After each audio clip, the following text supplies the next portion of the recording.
அளவுல மட்டும் இல்ல, உலகம் முழுக்க ஜல்லிக்கட்டுக்கு புகழ்பெற்ற இடம்னா அது அவனியாபுரம் தான். அதுக்கடுத்துதான் அலங்காநல்லூரும் பாலமேடும். இப்படியான புகழ்பெற்ற இடமான அவனியாபுரத்தோட வரலாற்றை பத்தி தான் இந்த வீடியோல நம்ம பார்க்க போறோம். இது எந்த அளவுக்கு ஒரு புகழ்பெற்ற இடம் அப்படின்னா, இந்த அவனியாபுரம் அப்படின்ற ஒரு பெயர் காரணத்துக்கே ஒரு பெரிய ஹிஸ்டரி இருக்கு. வாங்க பார்க்கலாம். பாண்டிய மன்னர்கள் இந்த அவனியாபுரம் பகுதியை ஆட்சி செஞ்சப்போ இந்த அவனியாபுரத்தினுடைய பெயர் என்னவா இருந்துச்சு அப்படின்னா, அவனியப்ப சேகர சதுர்வேதி மங்கலம் அப்படின்னு இருந்துச்சு. இதுக்கு அடுத்தபடியா விஜயநகர நாயக்கர்களால இந்த பகுதி ஆளப்படுது. இந்த பீரியட்ல இந்த அவனியாபுரத்தை என்னன்னு சொல்றாங்க அப்படின்னா, அவனி நாராயணபுரம் அப்படின்னு சொல்றாங்க. இதுக்கான ரெஃபரன்ஸ் நம்ம எங்க பார்க்க முடியும் அப்படின்னா, கூடல் அழகர் பெருமாள் கோயில்ல கீழே இருக்க அதிஷ்டானம்ல நம்மளால பார்க்க முடியும். அடுத்தபடியா ராணி மங்கம்மாள் காலத்துல இந்த பகுதிய அவனியாபுரம்னு தான் சொல்றாங்க. இதுக்கு இடைப்பட்ட காலத்துல ராணி மங்கம்மாள் பீரியடுக்கு அடுத்து பிள்ளையார் பாளையம் அப்படின்னு சொல்லிட்டு இந்த அவனியாபுரம் பகுதியை கூப்பிடுறாங்க. இதுக்கான ரெஃபரன்ஸை நம்ம எங்க பார்க்க முடியும் அப்படின்னா, ஊருக்குள்ள இருக்க கல்யாண சுந்தரேஸ்வரர் அப்படின்ற கோயில்ல திருவாச்சியில இருக்க எழுத்துக்கள்ல நம்மளால இத பார்க்க முடியும். பிள்ளையார் பாளையம்னு கூப்பிட்டு இருந்த ஊரு திரும்ப அவனியாபுரம்னே மருவி இப்ப வர அவனியாபுரம்னு சொல்லிட்டு இருக்கோம். இதுதான் அவனியாபுரம் அப்படின்ற ஊரோட பெயர் காரணத்துக்கு பின்னாடி இருக்க ஒரு பெரிய ஹிஸ்டரி. நம்ம இருக்க இந்த கோவிலினுடைய பேரு ஆனந்த ஆஞ்சநேயர் கோயில். இந்த கோவில்ல பாண்டியர்கள் காலத்தை சார்ந்த கல்வெட்டுகளையும் ராணி மங்கம்மாள் காலத்தை சார்ந்த கல்வெட்டுகளையும் நம்மளால பார்க்க முடியும். அதாவது பாண்டியர்கள் காலத்துல பெருமாளுக்கும் துர்க்கைக்கும் ஒரு கோவில் இருந்திருக்கு. ஏதோ ஒரு காரணங்களால அந்த கோவில் எல்லாம் அழிக்கப்பட்டிருக்கு.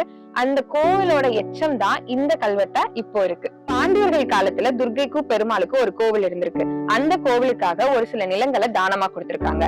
ஏதோ ஒரு காரணத்தினால அந்த கோவில் அழிஞ்சு போனாலும் கூட அதனுடைய எச்சமா இருக்கிறது இந்த கல்வெட்டு தான். பாண்டியர்கள் காலத்துல ஒரு கல்வெட்டு கண்டெடுக்கப்பட்டதா சொன்னேன் இல்லையா, அந்த கல்வெட்டு தான் இந்த கல்வெட்டு.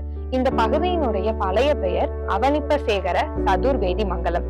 இந்த பெயர் காரணத்தை பத்தி நம்ம தெரிஞ்சுக்கணும் அப்படின்னா, முற்காலத்துல ஆட்சி செஞ்ச பாண்டிய மன்னனான ஸ்ரீமாறன் ஸ்ரீவல்லபன் அப்படிங்கிற ஒரு மன்னனுடைய புனை பெயர் தான் அவனிப்ப சேகரன்.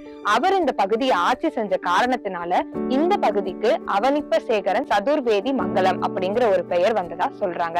அதற்கான சான்றுதான் இந்த கல்வெட்டு. ஒரு கல்வெட்டும் பாண்டியர்கள் காலத்துக்கு உட்பட்ட ஒரு கல்வெட்டு தான்.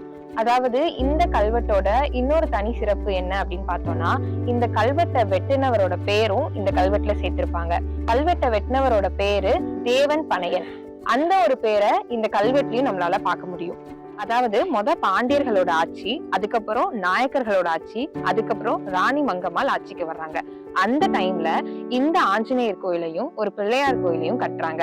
இந்த ஆஞ்சநேயர் கோயிலுக்கும் பிள்ளையார் கோயிலுக்கும் நெய்வேத்தியம் பண்ணணும் இல்லையா, அதுக்கு தானியம் வேணும். இந்த தானியத்தை விளைவிக்கிறதுக்காக 2 நிலத்தையும் கொடுக்கறாங்க. அதாவது ஒரு சிறப்பான முக்கியமான தகவல் என்ன அப்படின்னா, நிறைய தொல்லியல் ஆய்வாளர்கள் ராணி மங்கம்மாளோட அப்பாவோட பேரா லிங்கம்ம நாயக்கர் அப்படின்னு யூகமா சொல்லிட்டு இருந்தாங்க. அது எல்லாத்துக்கும் முற்றுப்புள்ளி வைக்கிற விதமா இந்த கல்வெட்டு அமைஞ்சிருக்கு. இந்த கல்வெட்டுல தெளிவா ராணி மங்கம்மாளோட அப்பா பேர் என்ன அப்படிங்கறது போட்டிருக்காங்க. அதாவது முத்தியப்ப நாயக்கர் புத்திரி மங்கம்மாள் அப்படிங்கிற வரி தெளிவாவே இந்த கல்வெட்டுல குறிப்பிடப்பட்டிருக்கு. அதை வச்சு ராணி மங்கம்மாளோட அப்பாவோட பேரு முத்தியப்ப நாயக்கர் அப்படிங்கிற ஒரு கன்க்ளூஷனுக்கு நம்மளால வர முடியுது. தமிழ்நாட்டிலே கிடைச்ச ராணி மங்கம்மாள் சார்ந்த கல்வெட்டுகள்லயே இந்த கல்வெட்டுலதான் ராணி மங்கம்மாளோட அப்பா பேரு இருக்குன்றது ஒரு சிறப்பான விஷயம். இந்த கல்லோட பேரு கருட ஸ்தம்பம், அதாவது கருட தூண் அப்படின்னு சொல்லுவாங்க. இதுல ராணி மங்கம்மாள் ராஜ உடையில இருக்கிற மாதிரியான சிற்பம் பொறிக்கப்பட்டிருக்கு. ராஜ உடை அப்படின்னா வாள் வச்சுட்டு கிரீடம் வச்சுட்டு அப்படியான ஒரு சிற்பம் இந்த தூண்ல நம்மளால பார்க்க முடியும். மொத்தமாவே ஒண்ணு மதுரை மீனாட்சி அம்மன் கோயில்லையும் அதுக்கு பக்கத்துல இருக்க நகரா மண்டபம்லயும், 3வதா திருப்பரங்குன்றத்திலையும் தான் நம்ம ராணி மங்கம்மாள் ராஜ உடையில இருக்கிற மாதிரியான சிற்பம் நம்மளால பார்க்க முடியும். அதற்கு அடுத்து 4வதா இங்க அவனியாபுரம்ல இருக்க இந்த ஆஞ்சநேயர் கோயில்ல தான் ராணி மங்கம்மாள் ராஜ உடையில இருக்கிற மாதிரியான குட்டி சிற்பம் இங்க நம்ம பார்க்க முடியுது. இன்றைக்கான காணொலியில அவனியாபுரத்தை பத்தின வரலாற்று சார்ந்த தகவல்களை தெரிஞ்சிருப்பீங்க அப்படின்னு நம்புறோம்.